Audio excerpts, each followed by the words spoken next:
Hello everybody, today we are going to do 9 steps hypothesis testing on an election example and determining whether it's proportional test or mean test.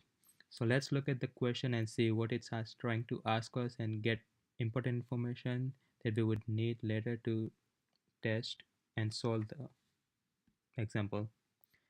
So it says that two candidates are running for mayor of a small town, the current mayor and the challenger. In an exit poll of 200 randomly selected voters, 115 voted for the challenger. Is there convincing evidence at 1% significance level that the challenger will win the election?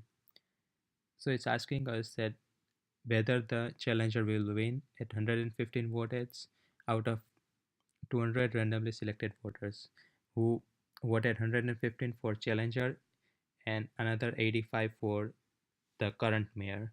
And we have to prove that at 1% significance level.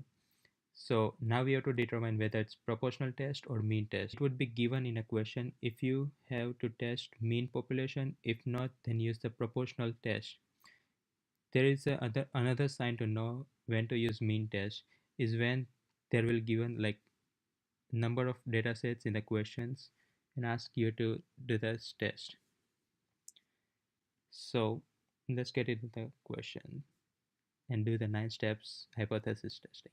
Step 1 is to determine the population parameter that's being tested. So here we have given the P, proportional of the voters who voted for challenger in a mayor election of small town. So that's our proportional, and we denote proportional as with a P. And step 2 is to state the null hypothesis. It's we denote as H sub 0 or H naught, and we use it we use the P again as a proportional.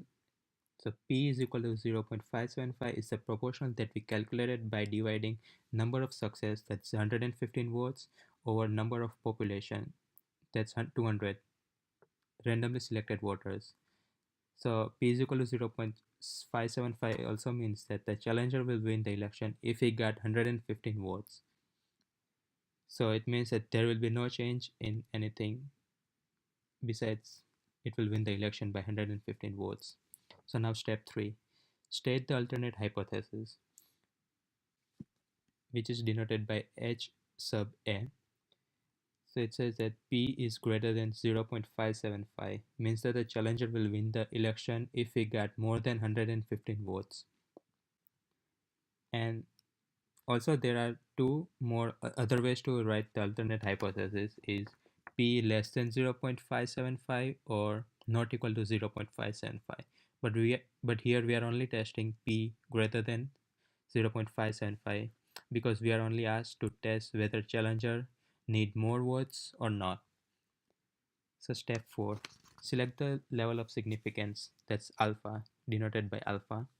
So here we are asked to do the 1% significance level, so which is 0.01, and there are two more other significance levels, it's 0.05 and 0.1. Determining the significance level is very crucial because it at the step 9 it helps us to determine whether to we fail to reject the null hypothesis or we reject the null hypothesis. So let's get into step number 5. Test statistics is we are given this formula z score is equal to proportional mean over hypothesized mean, that's 0.575 divided by the square root of hypothesized mean in the parentheses 1 minus hypothesized mean over the number of successes. So that's our formula that we're gonna use later, and we can also use the shortcut from our calculator that I'm going to show you later. Step number 7. So step 6 is also very crucial to check the normality of whether the distribution is normal or not. So step 6, check the associated with the test statistics. Number 1, P is normally distributed because the central limit theorem applies, which says that if n is greater than equal to 30, we can assume that the data is normally distributed. So the central limit theorem says that if n is greater than or equal to 30, means that we can assume that the data is normally distributed. So for the independent observation, we can say that there are over more than 200 voters in existence, so no more than 10% of population was sampled. So in this, it's small n has to be greater than or equal to 0.1 capital N. So it's like this. Small n has to be greater than 0.1 capital N. So if it's, sorry, it has to go in here. Then we can prove that it's independent observation. The third assumption is that random sampling, the data has to be randomly selected. So in here it says in question that 200 randomly selected voters. So these voters are randomly selected from a town. So now here comes the step 7, that we have to calculate the z-score using the formula, or we can use the calculator shortcut. It's one probe z-test. So I'm gonna pull up the calculator, type in the data that we have. So that here is the p sub 0 is the hypothesized proportional, the x is the number of success in sample, and n is the sample size. And this probe has to be what your alternate hypothesis is. So let's get up here and write the p sub 0 has to be 0.575. X is number of successes, that's 115. 115.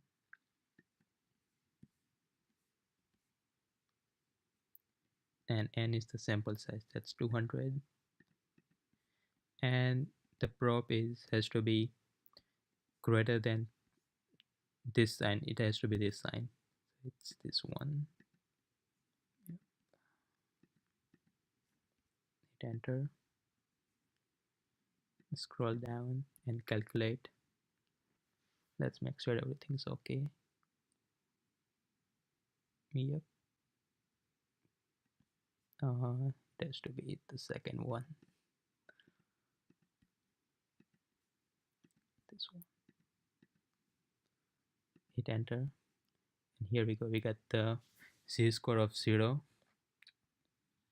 And I'm going to shortly talk about the step 8 up here, because we also got the p-value by calculating z-score. It also gives us p-value, the 0.05, so it's 0.5.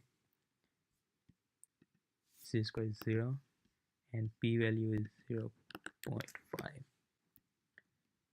And step 9 is to conclude whether we fail to reject or reject null hypothesis. Based on this, p is greater than or equal to alpha value, that significance level, or p is greater than alpha or less than. So here our p-value is 0.5 and alpha value is the significance level 0.01. So we can here say it's definitely greater than alpha value. So according to the two steps of the alpha value is that we can rule our decision that p-value is greater than alpha, and we can write our concluding sentence that we did not find convincing evidence at 1% significance level, so we failed to reject hypothesis test, which means that the challenger can win the election with 115 votes. We can also say that without testing that it would win the election, because actually if any voter got over 50% votes, then it can win the election. So we can assume that our 9 steps has been correct and we got the right results. Thank you for watching the video. See you next.